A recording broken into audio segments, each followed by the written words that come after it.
వివిధ కారణాల వల్ల రోడ్లపాలైన అభాగ్యులను మామూలు మనుషులుగా మార్చి సేవాశ్రమంలో ఆశ్రయం పొందుతున్న ప్రతి అభాగ్యుడిని సొంతవారి చెంతకు చేర్చడమే అమ్మా నాన్న అనాథాశ్రమం అంతిమ లక్ష్యం.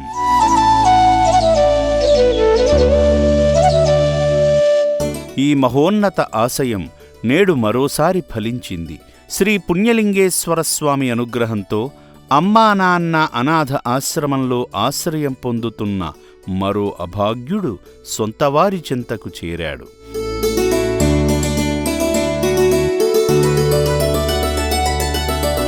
పూర్తి వివరాలలోకి వెళితే, గత నెల అక్టోబర్ 7వ తేదీన సికింద్రాబాద్ గోపాలపురం పిఎస్ పోలీసులు పరిసర ప్రాంతాలలో రోడ్లపైన అత్యంత దయనీయ స్థితిలో భిక్షాటన చేస్తూ కనిపించిన 16 మంది మతిస్థిమితం లేని అనాథ యాచకులను గుర్తించి వారి జీవితాలలో మార్పు తీసుకురావాలనే మంచి ఉద్దేశంతో చౌటుప్పల్లోని అమ్మా నాన్న అనాథ ఆశ్రమానికి అప్పగించిన విషయం తెలిసిందే.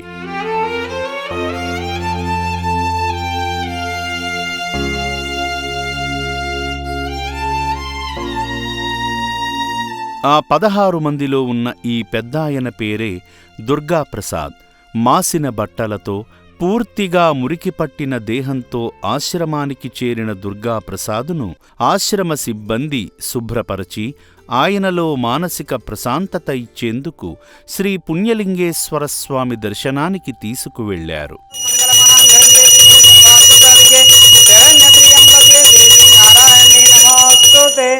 ఓం శ్రీ మహాపుణ్యలింగేశ్వర స్వామినే నమో నమః.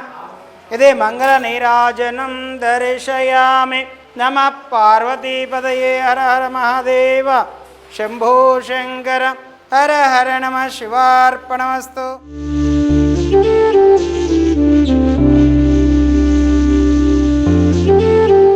అప్పటి నుండి రక్షణాలయంలోనే ఉంటున్న దుర్గాప్రసాదుకు సేవాశ్రమంలో మెరుగైన చికిత్స, నిరంతర సంరక్షణ అందించడంతో క్రమంగా మామూలు మనిషిగా మారి తనకు భార్యాపిల్లలు ఉన్నారని వారి వివరాలను చెప్పడంతో ఆశ్రమ సిబ్బంది వెంటనే దుర్గాప్రసాదును ఆయన కుటుంబీకులకు అప్పగించేందుకు నవంబర్ 24వ తేదీన హైదరాబాదుకు బయలుదేరారు. దుర్గాప్రసాద్ చెప్పిన చిరునామా ప్రకారం కొంపల్లికి సమీపంలో ఉన్న దూలపల్లి వద్దకు తీసుకువెళ్లగా దుర్గాప్రసాద్ మెట్లు ఎక్కుతూ తన ఇంటికి తీసుకువెళ్ళాడు.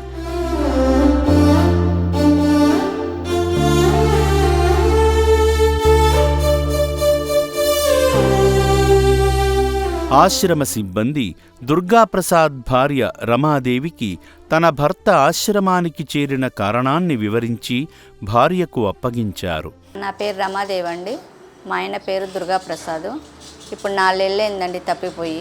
ఎతికినామన్నీ ఎతికినాం కానీ ఎక్కడ దొరకలేదు. ఇప్పుడు మీరు చౌటుప్పల్లో ఉన్న అమ్మా నాన్న ఆశ్రమం నుంచి తీసుకొచ్చారు వీళ్ళు. ధన్యవాదాలండి తీసుకొచ్చినందుకు, మాకు అప్పచెప్పినందుకు.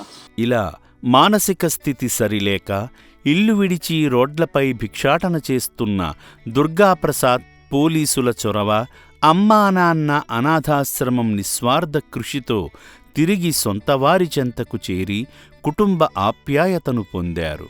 సేవాశ్రమంలో ఆశ్రయం పొందుతున్న మిగతా 600 మంది అభాగ్యులు కూడా త్వరలోనే సొంతవారి చెంతకు చేరుకోవాలని శ్రీ పుణ్యలింగేశ్వర స్వామిని మనసారా వేడుకుందాము.